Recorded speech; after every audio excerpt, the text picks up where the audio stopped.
Sean todos bienvenidos a un nuevo video tutorial de Aula Más. A continuación estudiaremos un ejemplo sobre las leyes de Kirchhoff en circuitos eléctricos. El presente ejemplo dice lo siguiente: el circuito de la figura está conformado por varias trayectorias cerradas y contiene 3 resistores, 3 baterías y un capacitor. Determinar cada una de las corrientes que pasan por las trayectorias bajo condiciones de estado estacionario. Tenemos entonces un circuito eléctrico con 3 trayectorias cerradas o mallas, a través de las cuales circula un determinado número de corrientes. Vemos también 3 baterías, una de 4 voltios, otra de 8 voltios y la última de 3 voltios. Hay presentes 3 resistores o resistencias, una de 5 ohmios, otra de 3 ohmios y otra de 5 ohmios. Y hay un capacitor en la parte inferior. Vamos a resolver entonces el presente ejemplo, pero primero consideremos el hecho de que hay un capacitor presente. Por tanto, el capacitor representa un circuito abierto. ¿Esto qué quiere decir? Que en condiciones de estado estacionario EE no existe la corriente en la trayectoria ABGHA. O sea que este circuito o esta trayectoria cerrada ABGHA es como si estuviera abierto y por tanto a través de él no va a circular corriente eléctrica, mientras que por los otros circuitos, más bien trayectorias cerradas o mallas, sí circulan corrientes eléctricas. Vamos a suponer en primera instancia que hay una corriente I1 que va desde B hasta C, y cuando llega a este punto entonces se une a otra corriente I2 que llega desde F hasta C. Recordemos que estábamos suponiendo la dirección y sentido de las corrientes presentes. Al final analizamos los valores obtenidos y los signos de las mismas.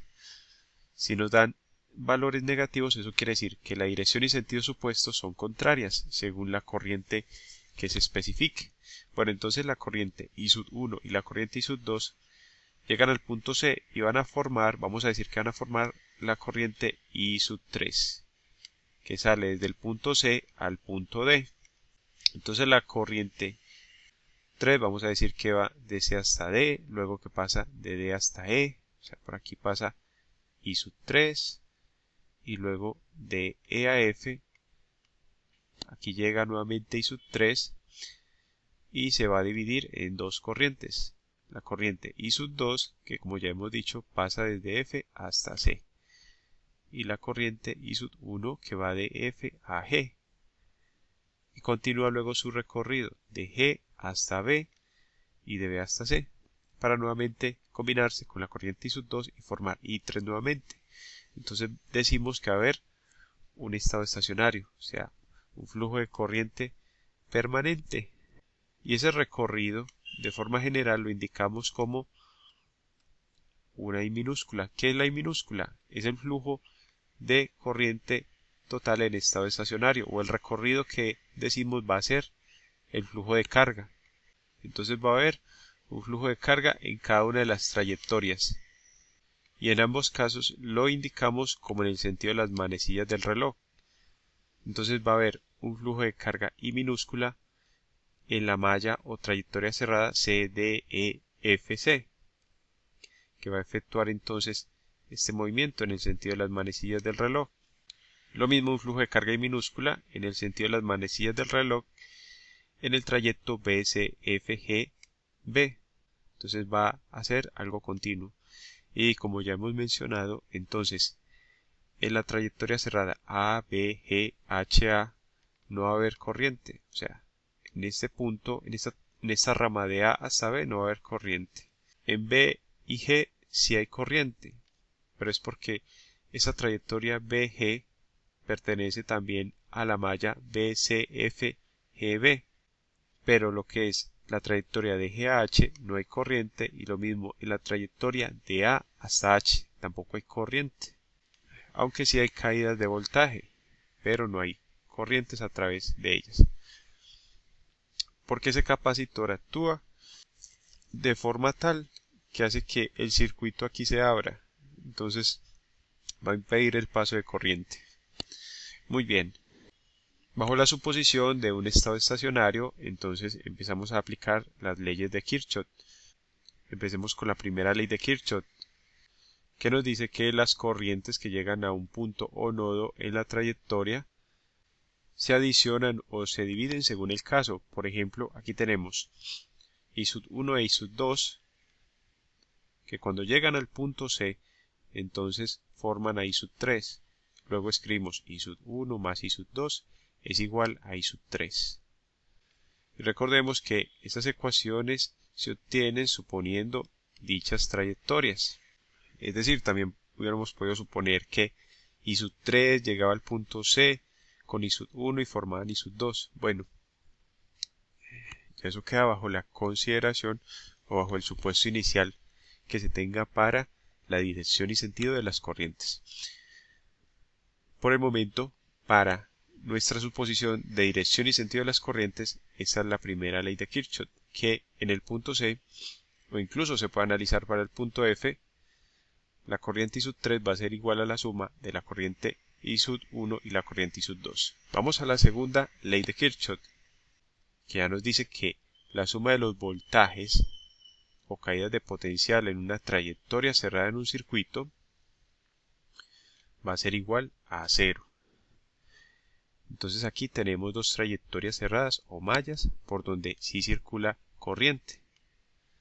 Tenemos la malla B, C, F, G, B y escribimos B, C, F, G y B. Y analizamos las caídas de potencial o voltaje a través de esta malla.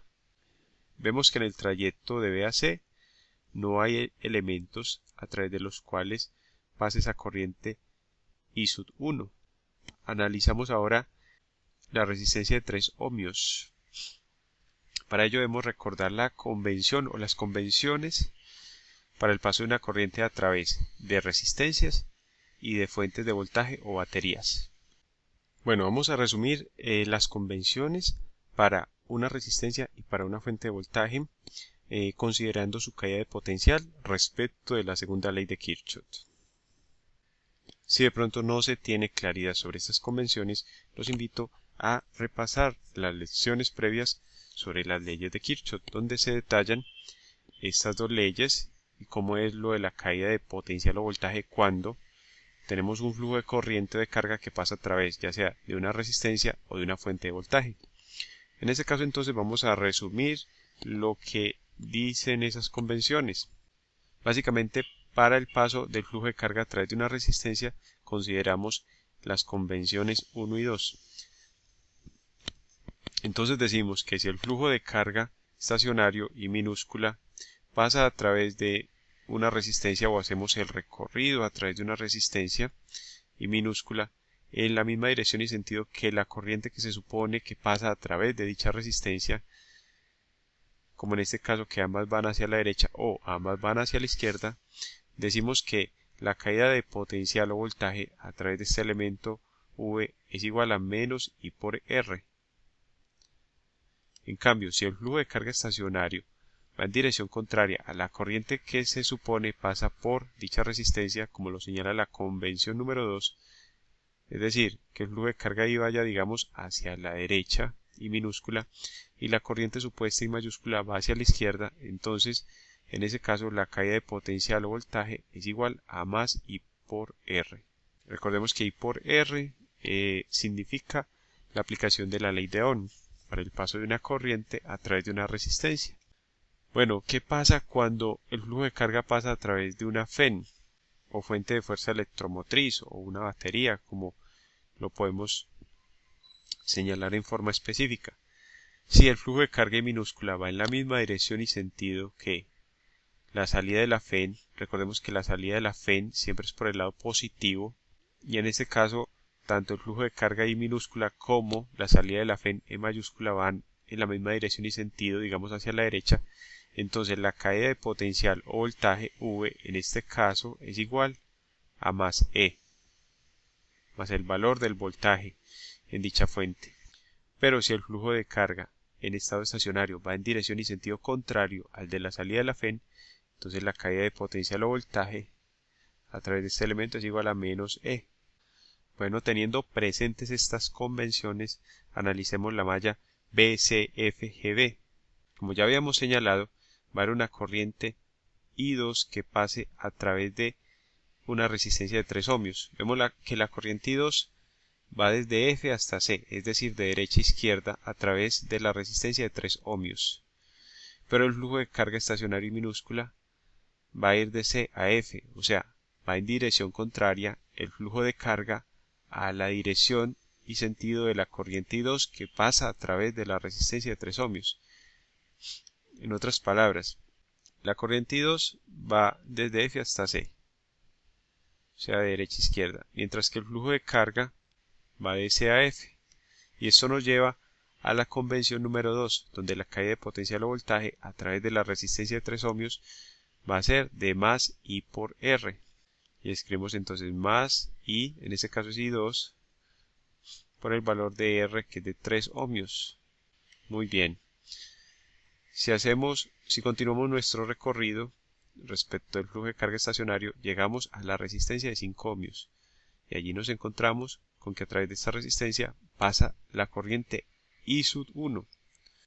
Podemos analizar que I sub 1 va desde F hasta G, o sea, va de arriba hacia abajo, mientras que el flujo de carga estacionario I minúscula también va de arriba hacia abajo, porque cuando él hace su recorrido, vemos que lo hace en el sentido de las manecillas del reloj. Entonces, tanto el flujo de carga estacionario I como la corriente I mayúscula sub 1 van en la misma dirección y sentido, y eso nos lleva a la convención número 1. Por tanto, escribimos que la caída de potencial o voltaje en este elemento es de menos I, pero ¿qué es I? Es I sub 1 por el valor de la resistencia, 5 ohmios. Muy bien. Y continuando con el recorrido del flujo de carga estacionario, llegamos a la fuente de voltaje de 8 voltios en la trayectoria de G a B. Vemos que la salida de la FEN a través de la batería de 8 voltios es desde G a B, o sea, de derecha a izquierda, porque la FEN siempre tiene su salida por el lado positivo. El flujo de carga estacionario, miremos, como efectúa un movimiento idéntico al de las manecillas del reloj, también va en esa dirección y sentido, o sea, de G a B, de derecha a izquierda. Cuando ello ocurre, entonces consideramos la convención número 3. Cuando el flujo de carga estacionario y la salida de la FEN van en la misma dirección, entonces la caída de potencial o voltaje es igual a más E, o sea, el voltaje positivo. Tenemos 8 voltios y escribo entonces más 8 voltios. Como estamos aplicando la segunda ley de Kirchhoff, esta nos dice que la suma de las caídas de potencial o voltaje a través de una trayectoria cerrada en estado estacionario es igual a 0. Y escribimos que la suma de estos términos va a ser igual a 0. Muy bien. Consideremos ahora la segunda malla. Vámonos con la malla CDEFC. CDEFC. Vamos a escribir las caídas de potencial o voltaje de acuerdo con la segunda ley de Kirchhoff. Analicemos. Por la resistencia de 5 ohmios pasa la corriente I sub 3, que va desde C hasta D, o sea, va de abajo hacia arriba. Vamos a escribirla por acá. 3 de abajo hacia arriba, desde C hasta D. Y vemos que el flujo de carga estacionario en esta malla o trayectoria cerrada sigue la dirección y sentido de las manecillas del reloj, o sea, el flujo de carga estacionario a través de esta resistencia de 5 ohmios también va hacia arriba. Como el flujo de carga estacionario I minúscula y la corriente I sub 3 van en la misma dirección y sentido, vemos que aplicamos la convención número 1, que la caída de potencial o voltaje a través de este elemento es igual a menos I por R, y escribimos menos I, pero ¿qué es I? Es I sub 3, por el valor de la resistencia de 5 ohmios. Muy bien. Cuando vamos de D a E nos encontramos con una fuente de potencial o voltaje de 4 voltios. Vemos que la salida de la FEN a través de esta batería o fuente de voltaje es de izquierda a derecha porque siempre sale por el lado positivo. La salida de la FEN debe ser por el lado positivo. Vamos a escribirlo acá. Que para la batería de 4 voltios la salida de la FEN es por el lado positivo, en este caso de izquierda a derecha. Y el flujo de carga estacionario, vemos que al hacer el giro en el sentido de las manecillas del reloj, también cuando pasa de D a E, lo hace de izquierda a derecha. Como el flujo de carga estacionario minúscula y la salida de la FEN van en la misma dirección y sentido, aplicamos la convención número 3. Escribimos que la caída de potencial o voltaje a través de este elemento es positivo, es igual a más E. ¿Cuánto vale E? 4 voltios. Escribimos más 4 voltios. Ahora bien, continuando con esta trayectoria o recorrido, vemos que en el trayecto de E a F no hay elementos, no hay baterías y no hay resistores.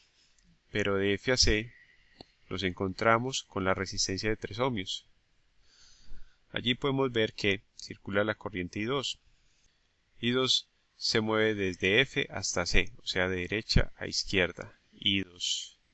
Pero para esta segunda malla, el flujo de carga estacionario, vemos que también lo hace desde F hasta C, o sea, de derecha a izquierda, como I2 y también el flujo de carga estacionario y minúscula van en la misma dirección y sentido, ambas van de derecha a izquierda, aplicamos la convención número 1 y la caída de potencial o voltaje en esta resistencia de 3 ohmios viene a ser negativa, viene a ser entonces menos I, siendo I en este caso I sub 2 por el valor de la resistencia de 3 ohmios y todo esto lo igualamos a 0. Hemos efectuado todo este análisis para poder llegar a las ecuaciones con las cuales formamos un sistema de ecuaciones y a partir de este determinamos los valores de las corrientes que pasan a través de cada una de las trayectorias cerradas. Bueno, ya con las ecuaciones que hemos obtenido vamos a desarrollar nuestro sistema de ecuaciones lineales. Vamos a organizar primero estas ecuaciones. Tenemos de la primera ley de Kirchhoff que I sub 3 viene a ser igual a I sub 1 más I sub 2. Eso ya lo tenemos claro. Y esta ecuación la vamos a indicar como la número 1. Ahora bien, las ecuaciones obtenidas a partir de la segunda ley de Kirchhoff en las mallas P, C, F, G, B y C, D, E, F, C las vamos a reacomodar. Las vamos a escribir de la siguiente forma. Primero escribimos para la ecuación de la malla B, C, F, G, B el término independiente. Miremos que tenemos 8 voltios, pero no vamos a escribir las unidades de voltios, simplemente vamos a escribir el valor de 8. Y luego escribimos el valor de más 3 y 2. ¿Por qué más 3 y 2? Porque tenemos más y 2 por 3 ohmios, pero no escribimos las unidades de ohmios. Recordemos que una de las propiedades de la multiplicación es que el orden de los factores no afecta el producto, o sea que yo puedo escribir I2 por 3 o 3 por I2. Entonces escribimos 3 y 2, omitiendo las unidades de ohmios que no son necesarias, y luego escribimos menos I1 por 5 ohmios, que es lo mismo que escribir menos 5 por I sub 1. Todo esto igualado a 0. Y decimos que esta es la ecuación número 2. Luego analizamos la ecuación de la malla CDEFC y escribimos entonces para esta segunda malla el término independiente 4 voltios, pero no escribimos las unidades de voltios, simplemente el valor de 4. Y luego escribimos menos I3 por 5 ohmios, que se puede escribir como menos 5 por I3. Y luego escribimos menos I2 por 3 ohmios, que se escribe como menos 3 por I2. Todo esto igualado a 0 y decimos que esta es la ecuación número 3. Muy bien, ya tenemos nuestro sistema de ecuaciones lineales. Vamos a efectuar las operaciones algebraicas requeridas para hallar los valores de las tres corrientes I sub 1, I sub 2 e I sub 3, que es el propósito del presente ejemplo. Tenemos tres ecuaciones con tres incógnitas, o sea que vamos a obtener tres valores concretos para cada una de estas corrientes. Bueno, hay distintas formas de resolver este sistema de ecuaciones lineales. Aquí simplemente planteo una forma de resolverlo, buscando que sea práctico y a la vez que sea algo que se pueda entender. Bueno, el proceso que voy a desarrollar es primero reemplazar la ecuación 1 en la ecuación 3. Entonces voy a reemplazar 1 en 3, teniendo presente que I3 es igual a I1 más I2. Entonces donde esté I sub 3 vamos a reemplazar por la expresión que tiene esta variable en la ecuación número 1. Y empezamos. Entonces en 3 tenemos 4 menos 5 por I3. ¿Pero qué es I3? Es I sub 1 más I sub 2 menos 3 I sub 2. Luego de cerrar paréntesis escribimos menos 3 I sub 2 igual a 0. Procedemos entonces a eliminar ese paréntesis y escribimos 4 menos 5 por I sub 1. Multiplicamos menos 5 por cada uno de los términos dentro del paréntesis. Y luego escribimos menos 5 por I sub 2. Menos 3 I sub 2. Igual a 0. Como siguiente paso, sumamos o agrupamos los términos que son semejantes. Vemos que tenemos I sub 2 en dos términos. Y escribimos 4 menos 5 I sub 1. Y tenemos menos 5 I sub 2 menos 3 I sub 2, lo que nos da menos 8 I sub 2 igual a 0. Y esta ecuación la vamos a indicar como la número 4. Ahora lo que vamos a hacer es, analizamos la ecuación 2 y vemos que esta tiene las variables I sub 1 e I sub 2. Vemos que aquí tiene I sub 1 e I sub 2. Y la ecuación 4 que hemos obtenido también tiene I sub 1 e I sub 2. Entonces vamos a proceder a analizar el coeficiente de alguna de estas dos variables. Tomemos por ejemplo el coeficiente de I sub 2 tanto en la ecuación 2 como en la ecuación 4. Vemos que I sub 2 en la ecuación 2 tiene el coeficiente 3 e I sub 2 en la ecuación 4 tiene el coeficiente de 8. Entonces vamos a multiplicar las ecuaciones por los coeficientes de esa misma variable, pero en la ecuación contraria. Es decir, si tomamos la ecuación 2, que la colocamos, escribimos el 2 entre paréntesis para indicar que la ecuación 2 la vamos a multiplicar por el coeficiente de I sub 2 en la ecuación 4. Vemos que el coeficiente de I sub 2 en la ecuación 4 es 8, porque vamos a buscar eliminar I sub 2 en la expresión resultante y de esa forma vamos a despejar I sub 1. Debemos tener presente que no necesariamente se multiplica por un coeficiente positivo, puede ser un coeficiente negativo según el requerimiento o el objetivo que estemos buscando.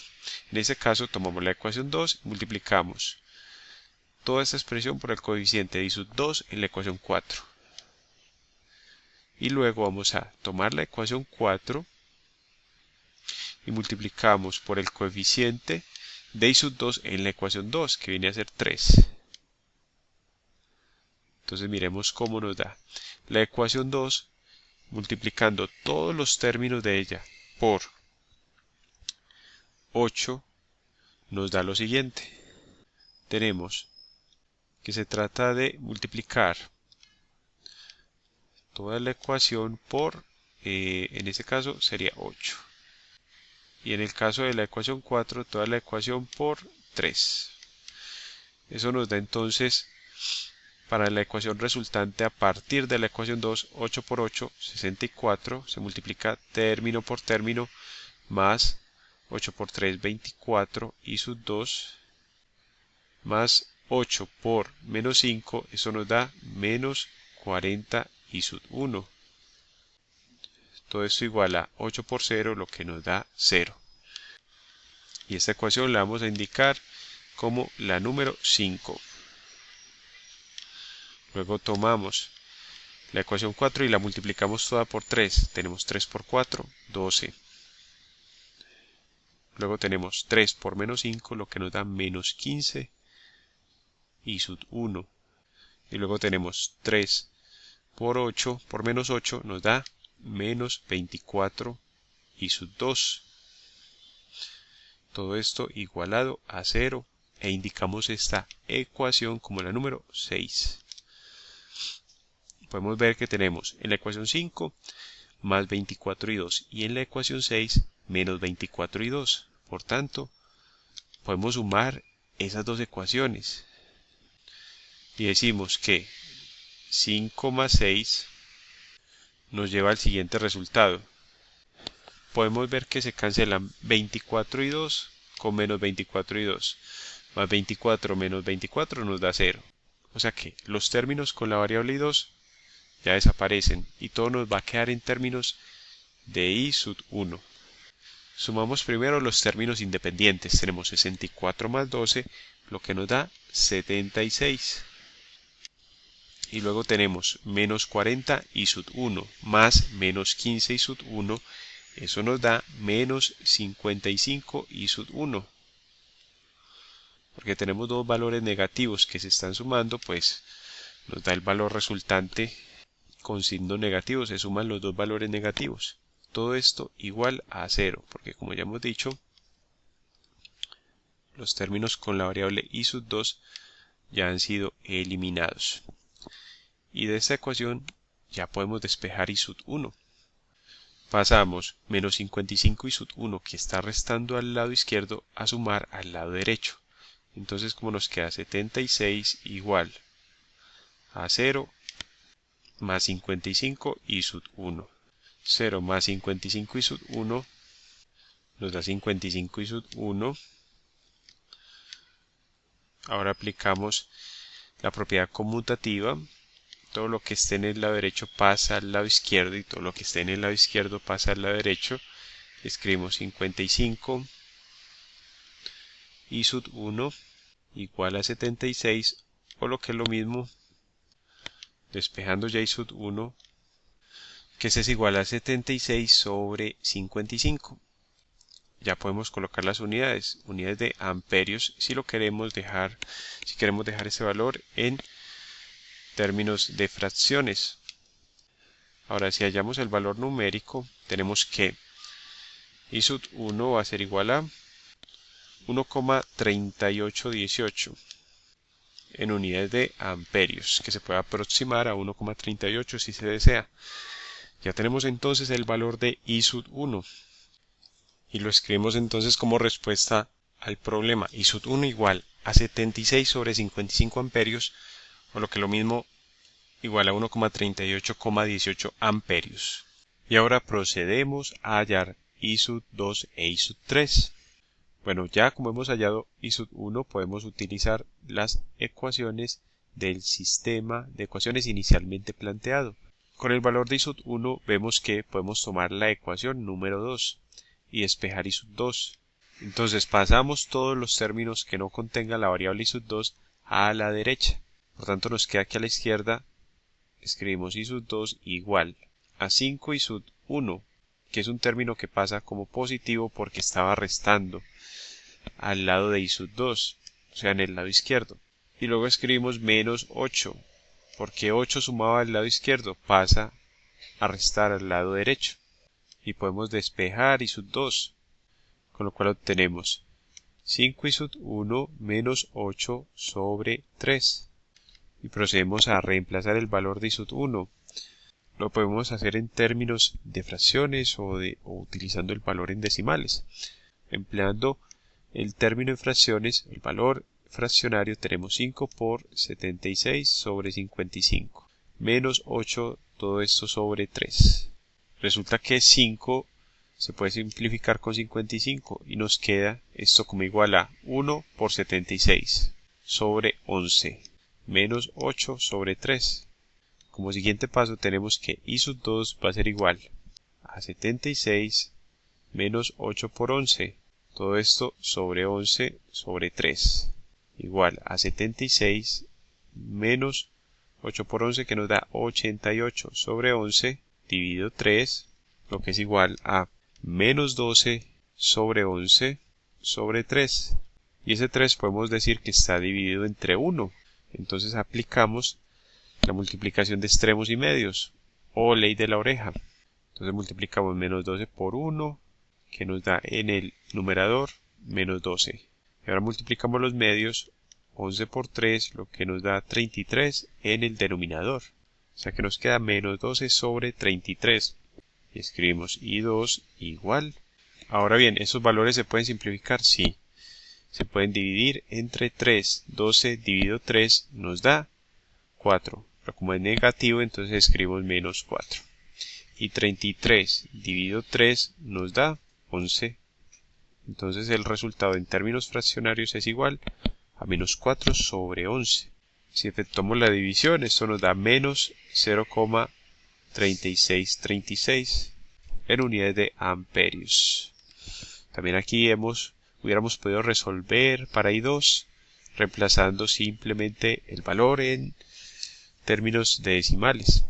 Bueno, muy bien, ya tenemos I sub 2 como igual a menos 4 sobre 11 amperios, igual también a menos 0,3636 amperios. Con los valores de I sub 1 y de I sub 2 podemos hallar ahora I sub 3 mediante la ecuación número 1. Por tanto, tomamos la ecuación número 1 y reemplazamos los valores. Vamos a hallar esos valores en fracciones también, pero pueden hallarse en términos de los valores decimales. Decimos que I sub 3 es igual a I sub 1. ¿Cuánto vale I sub 1? 76 sobre 55, sin unidades, porque al final colocamos las unidades. Más, abrimos paréntesis, porque tenemos un valor negativo, menos 4 sobre 11. Y decimos que I sub 3 va a ser igual a 76 sobre 55. Y ahora vamos a eliminar ese paréntesis. Para ello multiplicamos los signos, más por menos nos da menos 4 sobre 11. Tenemos una diferencia de dos fracciones con diferente denominador. Entonces, ¿cómo la resolvemos?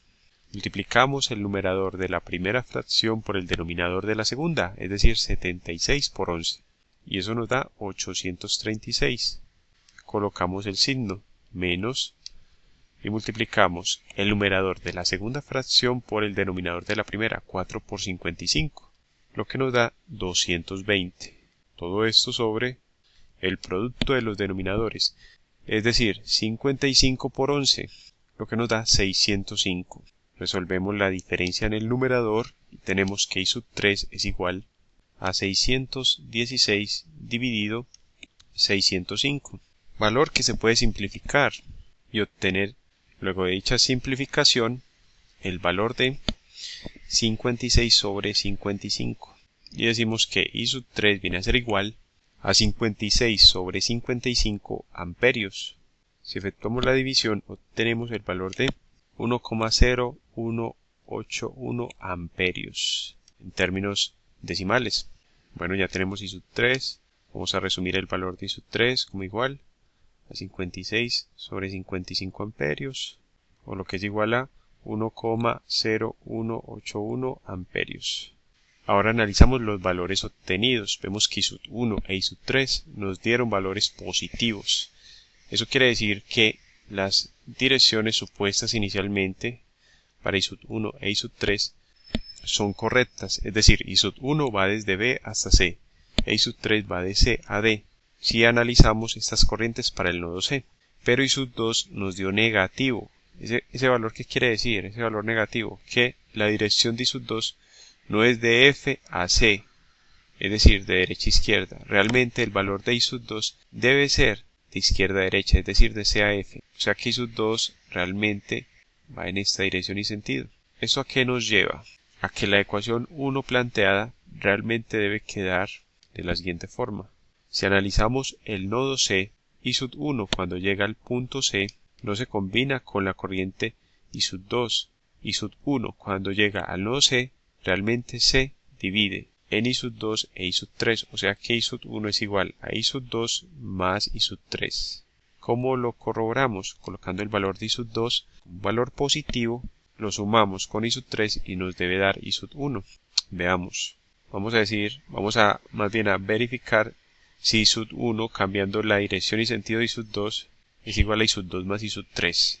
Entonces escribimos I sub 2 positivo 4 sobre 11 más I sub 3 56 sobre 55. Resolvemos una suma de dos fracciones con distinto denominador y tenemos el numerador de la primera fracción por el denominador de la segunda más el numerador de la segunda fracción por el denominador de la primera fracción. Todo esto sobre 11 por 55, es decir, el producto de los denominadores. En el numerador obtenemos 220 más 616 y en el denominador 605. Y eso nos da 836 en el numerador sobre 605. Simplificando obtenemos 76 sobre 55 amperios. También se puede corroborar con valores decimales. Tomemos ISUT1, digamos que es igual a ISUT2 en términos de valores decimales, ya tomando el valor positivo. Recordemos que le cambiamos la dirección y sentido y hemos dicho que ISUT2 es 4 sobre 11 amperios igual 0,3636 amperios y tenemos 0,3636 más ISUT3 1,0181, lo que nos da 1,3817 amperios. Listo, que corresponde al valor de la corriente ISUT1. Estos son entonces los resultados para el presente ejemplo. De esta forma concluimos la presente lección. Te invito a que sigas estudiando con nuestras lecciones, a darle me gusta a este video tutorial y a suscribirte a nuestro canal Aula Más, tu canal para aprender más.